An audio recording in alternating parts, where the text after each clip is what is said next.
Ready start. रविवार को देश के मुख्यमंत्री और न्यायाधीशों का सम्मेलन नई दिल्ली में आयोजित किया गया था।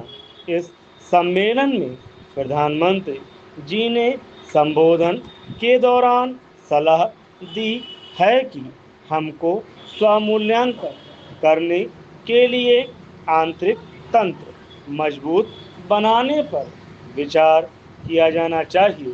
पैराग्राफ 6। देश के मुख्य न्यायाधीश ने कहा कि न्यायपालिका के पास मजबूत और सक्षम आंतरिक मूल्यांकन तंत्र है जो पूरी कुशलता से काम कर रहा है। यह बात उन्होंने मुख्य न्यायाधीश और मुख्यमंत्री सम्मेलन के समापन के मौके पर कही। उन्होंने यह भी कहा कि चिंता की कोई बात नहीं है। हमारा आंतरिक तंत्र पूरी तरह से कारगर है और प्रभावी तरीके से काम कर रहा है। जब हम छुट्टी पर होते हैं या फैसला लिख रहे होते हैं या प्रकरण की तैयारी करते हैं तो हमें अपने परिवार के लिए समय नहीं मिलता।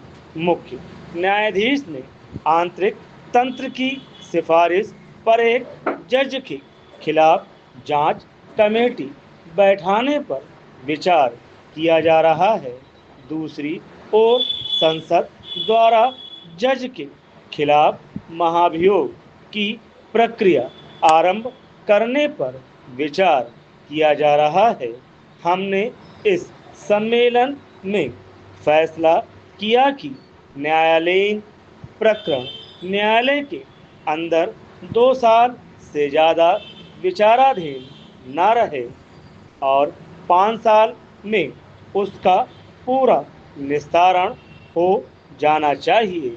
हम चाहते हैं कि प्रकरण त्वरित रूप से निपटाया जाए, लेकिन हमारी कुछ समस्याएं हैं। जज और जनता के अनुपात में बहुत ही असमानता है। देश में 6 लाख लोगों पर एक जज काम कर रहा है और आज इस बात पर गंभीरता से ध्यान देने की जरूरत है। पैराग्राफ 6। राष्ट्रीय स्तर पर उच्च न्यायपालिका में जजों की नियुक्ति को एक समान बनाने के लिए न्यायिक सेवा के गठन के बारे में विचार किया जा रहा है ताकि पूरे देश में उच्च न्यायपालिका में जजों की नियुक्ति एक समान रूप से हो सके। मैंने सुना है कि मुख्य न्यायाधीश इस बारे में एक कमेटी बना रहे हैं। इस बारे में राज्य सरकारें अदालतों की आधारभूत सुविधाएं बढ़ाने के लिए सहयोग कर रही हैं।